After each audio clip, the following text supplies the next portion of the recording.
Hey, sweet mama, happy Monday. Welcome back to another episode of Mom in Process. I'm your host and creator, Amy Cawthron. As always, thank you so much for taking time out of your very busy day to join me for a little bit of a conversation around growth and mindset, personal development, and mom life and stay-at-home mom life. So I'm just going to dive right in today. I know that it's Valentine's Day, so happy V-Day, happy Valentine's Day.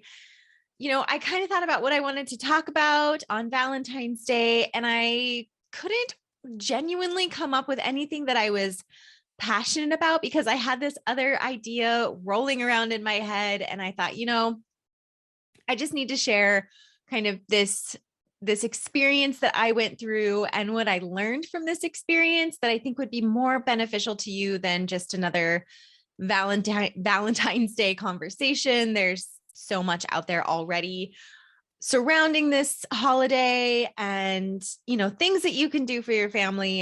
And so I hope you did take a little bit of time to be intentional with the day, but don't beat yourself up if you didn't do anything extraordinary or over the top or monumental. Turn off Pinterest, turn off social media if you need. Don't have a pity party because you didn't get a 24 bouquet of roses from your husband. Gratitude is attitude is kind of my road and the path that I try and follow. And I try and be grateful for what we have in our lives, even if it isn't, as monumental as the person sitting next to me or whatever. So let's just set all that aside today, set aside all of the Valentine's Day conversation. And I want to talk to you about a birthday cake. If any of you follow me on Instagram, if any of you saw my stories, I posted a picture of a birthday cake that I made for my daughter. And I just thought, I even posted on there, I think I need to do a podcast episode about this because I learned so many lessons from making this birthday cake. So what I want to talk about today is the 4 lessons I pulled away, which I kind of had to sum it up into 4, but there were so many other things that I could have talked about, which I know is a little bit of an eye roll. So just bear with me, hang in there with me on this conversation and what I want to share with you, regarding a birthday cake and my experience in making it. But I do think that the lessons that I learned and kind of the takeaways that we can pull from this experience is really huge, is really big. And the thing is a birthday cake, as simple as it is really not simple. I mean, for all of you moms out there that are baking the birthday cakes and making the cupcakes and doing all the things for your kids, like taking a picture of the finished product makes it seem like it's really easy. But I know what goes into it because I'm a mom and you're a mom. And so I want to take what is seemingly a simple task and break that down into a couple of different lessons that I learned in this experience this year. Now, I'm going to be really honest. And I think I've talked about it before. Like, I don't consider myself the cupcake mom. Like, it was one of my freaking pet peeves when the kids were in public school to have all of these parties and have all of these expectations for these perfectly curated cupcakes and snacks and all the shit that we have to put together and make it look so beautiful and perfect. Like, it's so frustrating for me and I don't enjoy it. I know that there are so many crafty moms out there. And if you're a crafty mom, my hat goes off to you, but I just know how I am. And if I craft or if I bake or if I do something like that, it's because I want to do it. And it's because I want to do it in that moment. It really, and maybe this is my personality, but when I am forced to do something because it's on the school's checklist or on the calendar or something, or somebody has an expectation of me to do it, and I get really kind of pissed off about it. I get really irritable in a sense because I feel like I'm doing something not for myself and not just for my family, but for other people's expectations of how I should be performing and what I should be doing. So one of the things I love about homeschool is I don't have that pressure anymore. I don't have the expectations to be a certain type of mom or be a certain way. We can just be. I can just embrace who I am. And who I am is not always the cupcake mom. We don't always do those things around here. And I've shared very openly that cooking with the girls and baking with the girls is something that I have to be, I struggle with it because just because of who I am. And they always all want to help at the same time. And so it's not something that comes easy to me. Okay. It's something that I want to include them in and I want them to be a part of, and I want to teach them, but it's not something that comes easy to me. But does that mean that I don't ever do it? No, not at all. I still bake cupcakes. I still make cakes. I still cook with the girls. I still bake with the girls. I still do all these things, but I definitely am not an expert at it. I'm not really great at having the girls be involved, but I try. Okay. I really try. Now, in the past for birthdays, we've bought birthday cakes. Absolutely. I've hired somebody to bake cupcakes. Absolutely. I've made them myself. Absolutely. We do funfetti waffles where we do birthday breakfast. This year was a little bit strange because we were traveling on Olivia's birthday, and I wanted to do, because we couldn't do the whole gift thing and the whole birthday breakfast thing for her birthday. I wanted it to still be intentional. I wanted to make her cake this year, and I wanted it to just be simple. Okay. So lesson 1, diving right into our lessons. Don't ask the question if you don't want the answer. So I asked for input from Olivia, what she wanted for a birthday cake this year, with no boundaries surrounding that. I just asked the question, left it completely open for her to choose and to decide. So, long story short, what ended up coming out of that question was a 4-layer chocolate cake with rainbow frosting. And I realized at that point when she said that, I made a huge mistake, because now I asked for her opinion, I asked for her input, and I want her to feel valued with her input. And I want her to know that her opinion matters to me. So by that point, it was too late to turn back. I couldn't. I shouldn't have asked that question in that way. So, lesson to be learned around this: ask their input, ask their opinion, absolutely fine, but maybe give them 2 options. 2 realistic options that you can actually accomplish. Because when she said a 4-layer chocolate cake with rainbow frostings, I went, oh shit, what have I done? I know that I'm not a great baker. It'll turn out fine. It'll taste fine. But when I say I'm not a great baker, it's that I get very overwhelmed and frustrated, and I make a mess, and it's not as efficient. It's not as streamlined. Okay. So 4-layer chocolate cake with rainbow frosting. That's what Olivia wanted. And again, my thought was, oh shit, I've made a huge mistake by asking this question. So we plugged forward. Okay. And I wanted the girls to help with this. And that was another mistake that I had made, was asking them if they wanted to help, if Olivia wanted to help. And she said, yeah, I would love to help. I want to help make, because she also wanted cupcakes too for her friends. So she wanted this cake, but then she wanted cupcakes for her friends. So she wanted to help with that. And I was like, sure, that would be great. What a great experience for you to, make your cake and your cupcakes, and we'll serve this to your friends. And it's okay if it's not perfect and blah, blah, blah. Well, then Gracie wanted to help. So then Olivia, sweet little Olivia, was like, yes, Gracie, I would love for you to help me with my cake and my cupcakes. And now here I am, the mom in the background that is just like, what the fuck have I done? This is going to be a disaster. Now I have 6 hands in the kitchen. I have all 3 of us. And then Lily is still around, and she hears, what's going on, and she wants to be involved. So this is turning into a disaster, an absolute freaking disaster. And I was thinking, like, in my mind, I was thinking basic chocolate sheet cake. Okay. Like when I originally started out, in my mind, I thought basic chocolate sheet cake, I can handle this. We'll put a couple candles in it. It'll be great. But instead, I asked Olivia's opinion and input from her, and that's what she decided. And then I made the mistake of allowing her to, participate, but then not setting those boundaries. It was fine if I allowed her to participate, but then it just started spiraling. Now, I hear you. I hear what your thought process is. Amy, you could have just stepped in and said no. And I absolutely get that. And I understand what your thought process is from the outside looking in. But by this point, the kids were so excited. and we were so committed to this already that they were emotionally invested, right? They were emotionally invested in this. There really wasn't an opportunity for me to go back on what I said. I'd already made the mistake. Okay. This was a mistake that I made, and now I have to live with it. And now I have to figure it out. So we waited until the evening. We baked our cake during the day. So the baking of the cakes was okay. And the baking of the cupcakes was okay. We took turns and I was able to manage that because the toddler was sleeping. But then by the time everything cooled, we had done dinner, Lily was awake.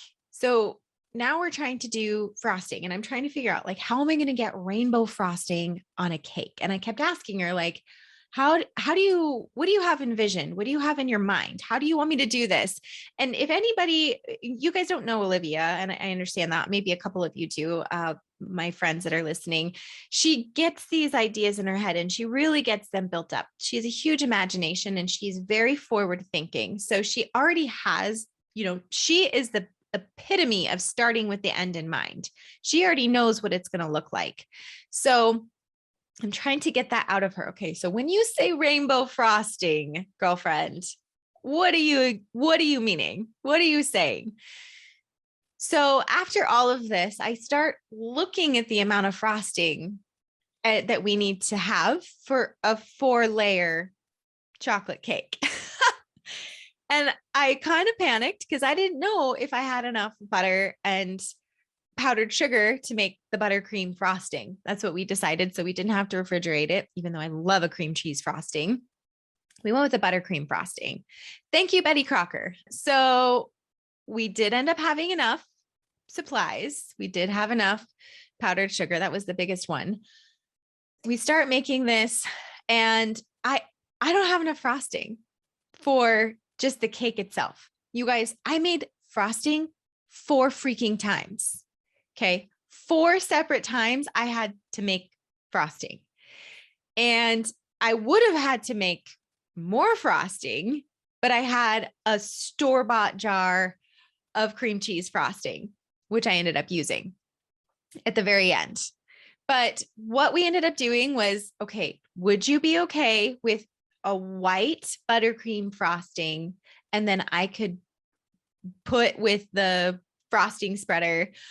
I don't know if that's the technical term, by the way. See, baking, not the best. If mommy could color or draw a rainbow on it. And she was like, okay, sure. I think that's all right. We start going on this cake, and I can see the panic on her face. I can see the panic. Like, Mom, I don't know. This isn't what it should look like. I don't know if this looks okay. And I just kept saying, I can do this. It's okay. I can do this. And then there was so much negative self-talk. I'm going to be really honest. I'm like, what the hell am I doing? I don't know why I committed to this. I was getting really frustrated. And then I had to make the frosting again because there wasn't enough to go around the cake. And as I was spreading it, the crumbs from the cake started getting into the frosting. And so it looked terrible. And that was on the first layer. So I got the first layer kind of figured out, and I got like my method figured out. So I had to make more frosting. We started spreading more frosting, and it was starting to kind of come together, but I'm telling you, it still really did not look good. And she said she wanted chocolate sprinkles. But by then the buttercream frosting had started to harden. So I'm like pressing these sprinkles around this cake. Like, what am I doing? I have no idea what I'm doing. I didn't look anything up on Pinterest. I just did something out of my imagination. Well, then you have to separate the frosting in order to have, all of the different colors of the rainbow. So then you're putting all of these individual colors into the frosting for one tiny little line, one little loop. If you guys looked at my pictures, then I have to wash the whole thing, rinse it all out, put a little bit more in for one more loop of the rainbow, and then wash it, put a little more in, one more loop of the rainbow. It was so chaotic. It was so much work for what was supposed to be something so simple and beautiful. And the entire time I was thinking, this is why I pay for somebody to do it. This is why we buy a cake. This is why I'm not the cupcake mom. But you know what? At the end of it, when it was all said and done, out of all the chaos of frosting everywhere, my kitchen was just a freaking disaster. There was frosting, colored frosting all over the place. The next day I thought about it and I reflected on it, and there was some really amazing moments within that. And in that moment, I was cursing in my mind. I was, second guessing myself, negative self-talk, all of these negative things. But at the end of it, it was really such a good experience. And so lesson number 2 that I want to dive into, now that you know a little bit of the story, and I could go into even more details of the craziness of it, but I think you get the gist of like the tornado explosion that happened and how this completely spiraled into a total shit show. Number 2 is, just because you aren't good at something doesn't mean you shouldn't try. Now, a lot of moms just say, I'm not a good baker. I accept that and I move on. But what's the worst that could happen if you continue to try? And we're just going to keep using the cake as an example, but you can insert anything else into this experience. What's the worst thing that could happen? Okay. Say you're not a cupcake mom. Say you're not a baker at all. I do really love baking in my own terms, in my own time, but I'm not the over the top cake decorator or cupcake decorator.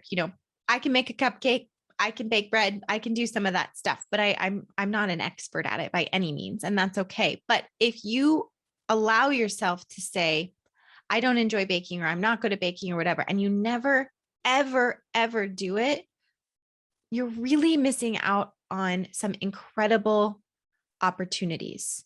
So just because you aren't good at something, or you think you aren't good at something, doesn't mean you shouldn't ever try. You could insert gardening. I've never had a green thumb. I'm never going to try it again. But you have to ask yourself, is there a part of you that enjoys it? Or is there a part of you that could grow or learn from the experience if you did take the time to try again or try for the first time? I'm not a great cake maker, but does that mean that I shouldn't try? Because again, what was the worst that was going to happen? I fail at making it, I burn it, or I mess up all of the frosting and we go buy a cake, which was probably what we were going to do to begin with anyways. So it's really not a big deal. But I guarantee you, in that moment, I would have learned a lesson. I would have learned, maybe I need a different tool to help me spread the frosting. Maybe I needed to be a little more prepared in my ingredients. So next time I know if I want to do this, I need all the powdered sugar. It all ended up working out for me, but say it didn't. Is there a lesson to be learned there instead of just saying, I failed, I'm never doing this again? So again, just because you aren't good at something doesn't mean you shouldn't try. Painters, perfect example. Not everyone is a good painter, but a lot of people paint, and they paint for mental clarity. They paint for the peace that it brings them, and they paint for the enjoyment of it. But they're probably not a good painter, or may not be a good painter, I should say, may not be a good painter, but they still do it. Are they selling their paintings or putting them up on their wall? No, but they enjoy the process. They enjoy what it brings them. So I enjoy baking the cake for my daughter because it's an act of love. And I may have gotten frustrated and I may have gotten overwhelmed, but it was an act of love. And she saw that, she understood that, she recognized it. And it was an entire day's worth of an experience that I had committed to.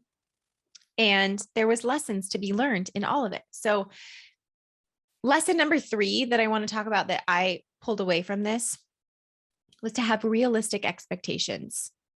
And I don't want to say I went into this with too high of expectations, but I didn't have a vision for it to be like this perfectly curated cake or these perfectly curated cupcakes. But what I mean by expectations is the expectations that we have on ourselves to perform. You need to have a realistic expectation for how you will perform in a moment of discomfort, in a moment of trying something new, or in a moment of working through something that you're not the best at. Okay. You need to have realistic expectations for your approach to that, as well as realistic expectations for the outcome. But I'm not talking about having the, like I said, the perfectly curated cake. I'm talking about realistic expectations of yourself to perform in that moment. And I think that I could have probably done a little bit better at that, because I had it in my mind that I could bake a 4-layer cake and spread frosting with no problem.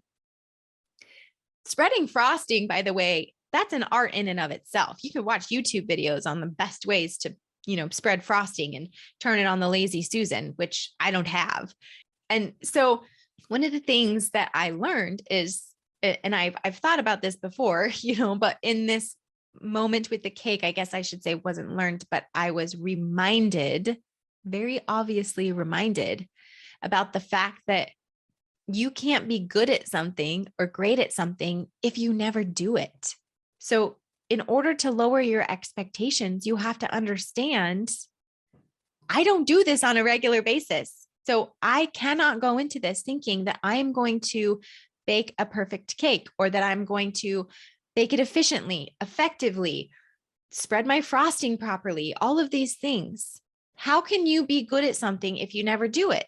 So if you're just going to go out there and say, I'm going to, plan the perfect party, you've never planned a party before, you're essentially setting yourself up for heartache and frustration. But if you say, I've never planned a party before, but I'm going to go into this with the mindset of I'm learning and I'm going to do the best that I can. And at the end of it, they're going to open gifts and they're going to gather and they're going to feel loved. And that's it. Okay. That is a realistic expectation for your skills, for your capabilities, if you've never done something before.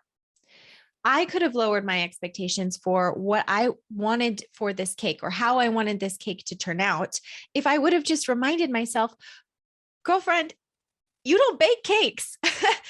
The last time I made a 4-layer cake, I was probably about 8 years ago, before I had children. Okay. Now here I am, a mom of 3. I have a brand new puppy in the house. I have a busy toddler, thinking that I'm going to make this perfect 4-layer cake for my little girl's 6th birthday. No, and do it with a happy heart. Like, no, that's not a realistic expectation. I should have been like, Amy, you've bit off more than you can chew. You're going to get frustrated. You're going to get overwhelmed, and that's okay. So let's do the best you can, get this shit done, and show her how much you love her. But instead, I still had it in my mind that I could do this, happily and just fine, all hunky dory. Like, it wasn't realistic because I don't do this on a regular basis. So lesson number 4, there's beauty in the struggle. And this one I really want to tackle. And I really want to dive into this, because I think that we are at a place in our lives, in society, where everything is about comfort and everything is about what's easy and what's simplified. And I think that is one of the things that is leading us to not being fulfilled, because we are biologically programmed to find the struggle, to push forward, to continuously take steps and action steps to survive, right? And if we're constantly trying to make things simple and make things easy, how are you ever going to grow? Growth comes from discomfort, from getting out of that comfort zone. And there's beauty in that, especially when we're doing it around our kids, especially when my daughters were watching me struggle through this. Okay. I wrote down a couple of words that my kids saw me struggling with, or that my kids witnessed, I should say. Some words that my daughters witnessed in this process. And this is just a few words out of probably 100. They saw me frustrated. They saw me struggling.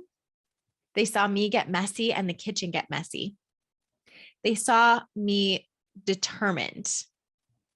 They saw resilience as things weren't working. I had to keep pivoting. I had to keep changing. We ran out of frosting. I could have threw the hat in and just said, I'm done. But instead it was like, get out more butter, 4.5 more cups of powdered sugar. We just kept moving. The frosting was crumbling, getting crumbles in it from the cake. Just kept trying. I added more frosting. I had to smooth it out. I had to keep tweaking and keep trying. They also saw the imperfection in not only me, but also the cake itself. Okay. And that was okay. That was 100% okay for them to see me as an imperfect person, for the cake to be imperfect also. They saw my optimism. They saw me they saw me saying, I can do this. It'll work out. It's okay. I can still do this. They witnessed negative self-talk. They did. And I had to apologize for it. Like, I shouldn't have said those things about myself. They saw me being hard on myself, and I'm not proud of that part, but it also shows that I was human, and it showed them that I recognized that I wasn't being kind to myself, and I had to change that immediately right there. Okay. They saw my effort, my constant effort in this process, and just trying. And, again, that goes back to that resilience, but the effort in moving forward. They saw my success. They saw when it was done and it was completed, and it ended up turning out. If you guys saw my stories, I'll probably repost it again. It turned out okay. It was fine. And everybody at the birthday party thought that I had actually bought it, which I was laughing about, because if you looked really close, it was very clear that it was not a purchased cake. But you know what? It was on my dinner plate. I didn't even have a cake stand to put it on. And she absolutely loved it. But in the process of all of this, they witnessed so many things that I had to go through to bake the cake. And so the process of getting out of your comfort zone, the process of trying something new or doing something that you're not good at, gives an opportunity for your children to see you be human. Okay. It gives them the opportunity to see you show them love through your determination and trying something new. And if we never get out of our comfort zone, I feel like we're doing ourselves and our children a disservice, especially, as stay-at-home moms, when we're around them all day and they have this opportunity to see us, to witness us. We oftentimes put ourselves up on this pedestal of expecting perfection. We want our kids to see us as this, human who never makes mistakes, who is a good cook and is a good sewer, and all of these good things, all of these good characteristics and qualities. And, but the thing is that's not really setting them up for the real world, right? Because we're not always good at everything we do. And if we only do the things that we're always good at, we're never allowing ourselves to grow, and we're never allowing our children to witness the struggle, to witness the frustration, to witness the anger. And that's all part of life. Struggle, anger, frustrations, all of those emotions, all of those actions, all of those feelings, that's part of life. And it's kind of, I know that it's a little bit laughable that I'm doing this, and talking about this all around a birthday cake, but this was one experience that I chose to see through, to move forward with. And in that moment, it was an absolute shit show. But I'm so proud of myself, because it would have been easier for me to tell Olivia, I'm not making that. No, absolutely not. Now, is there a moment in time that I've told the kids, I'm not doing that? No. Yes. But I committed to doing this one. I committed to saying yes to the struggle, to the frustration, to the overwhelm. I said yes to the mess. I said yes to the abundance of frosting all over my kitchen. And from that came this really incredible outcome, this really incredible experience. I'm not saying that the cake was incredible, but what we went through together as a family, and the girls and I, that part really was incredible when you do the reflective work on it, and when you step back and you think about it. So one of the things that I want to compare this to is having a baby. What if the beauty in life, what if the whole purpose, the whole idea of life, the beauty in life is about this struggle? And we never allow ourselves to feel that and try new things and work through this process. But that's the point of life, right? Is the struggle. So if that's the point, but we never allow ourselves to feel that or to experience that, you're missing out on something. And in my opinion, I think that is going to lead you to a lack of fulfillment. It's going to lead you to feeling unhappy because it goes against what we're biologically programmed to do.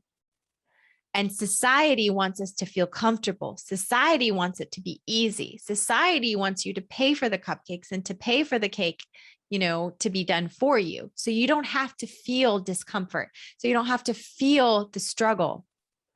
But what if the point of life is to feel the struggle? Then you're missing out on it. You're missing out on life. This story that I'm telling you, what I went through with the girls, that's life. It's not about going to the store and buying the cake to then just show it at the birthday party for them to eat it and then be done. It's about baking it. It's about making the mess and cleaning it up and having the conversations and getting close together and getting frustrated at each other and apologizing to each other and then showing each other love. That is life. These are the things that we have to work through in order to feel, in order to be living. And so birth to me is one of the most beautiful examples of this. You can't have a baby without the struggle. No matter how you have your baby, okay? Any way you have your baby, there's struggle. Even through adoption, there's struggle. There's pain. There's just a lot of discomfort. That is part of the process. And just when you think you can't do it, just when you feel like giving up, that's when it's time to meet your baby. And when you meet your baby, that is the moment that you realize it's all worth it. The pain, the struggle, the frustration, the agony, all of it, the tears, for me, the vomit, literally, all of that makes it worth it when you hold that beautiful baby. All of the pain, all of the struggle, all of the frustrations that I went through to bake the cake for Olivia was all worth it when I took it to the party and she couldn't stop talking about it. She was raving about how beautiful the cake was. And Gracie talked about how beautiful the cake was. And Arden, their little friend, talked about how beautiful the cake was. And trust me, if you saw the picture, it's beautiful in its way because it's homemade, but it does not look anything like a store-bought cake. And the outcome of it, the result ended up being a pretty nice cake. I got to give myself a little bit of a pat on the back for it. Honestly, we pulled through. Okay. But that made it worth it. The love that I put into it to do that for my daughter, even with the frustration, even with the overwhelm, that moment made it worth it. And it's probably, time will tell, we'll never know until she's older. But I'm going to guess that cake was probably going to be one of the more memorable cakes that she has. I'm not saying I'm never going to do a 4-layer cake again. Maybe I'll do another one. Maybe not. But maybe the next time I do it, maybe I'll be more willing to say yes with realistic expectations. I'll know a little bit better because I've done it. And maybe we can approach it with a little more joy this time because we've lowered our expectations. I can ask questions with boundaries around them. I can, understand that just because I'm not good at it or great at it doesn't mean I can't try. And also knowing that if something happens, I can always go buy one. Okay. But the beauty comes in the struggle and the growth comes from the struggle. And I think that that is such an important concept and an important mindset shift for us to have in motherhood, because we want to, too often, we want to protect ourselves from moments of discomfort and we always want to approach things so that it's easy. Well, let's just do something so it's easy. And I get that. I do. There are seasons in life where you should do something that's easy. But there's also seasons in life that it's okay to struggle. So if you're in a season of life right now where you're going through some struggles and things are really challenging, I want you to know on the other side of that, there is beauty, there is growth, and there will be a point and a moment that you can look back and say, this was worth it, or there was a point to this, or I learned from this. And there is growth. There is growth on the other side. So bake the cake, bake the cupcakes. You don't have to do it every year. You don't have to do it for every birthday, but try. And if this isn't a season for you to try, that's okay too. Maybe try next time. Maybe this isn't an area that you want to struggle in. Maybe there's another area that you want to challenge yourself in. And I don't want to say struggle like it's a bad thing either. Challenge is struggle. Okay. Struggle is challenge. They're one in the same. In order to have something challenging, you have to struggle through it. Okay. And in order to struggle, you're overcoming a challenge. Okay. So I want you to remember that it's okay if you're not comfortable. It's okay that things aren't always easy, because from that is beauty. So let's bake the cake. Let's be the moms that bake the cake and bake the cupcakes on occasion, and lower our expectations for ourselves and understand that this is life. This is the beauty in life, and this is the purpose of life. The struggle is life. So go bake the cake, have fun with your kids, enjoy your Valentine's Day if you're listening to this on Valentine's Day. And I want to end this by wrapping you in a big virtual audio hug, and just make sure that you know that I see you, and I see everybody in this community struggling and working through things and being the best mom you possibly can be.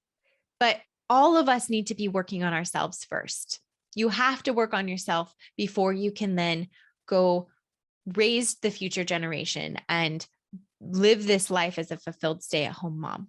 And I see you. I see all of you being a part of this, and all of you working on yourselves. And I'm so proud of you.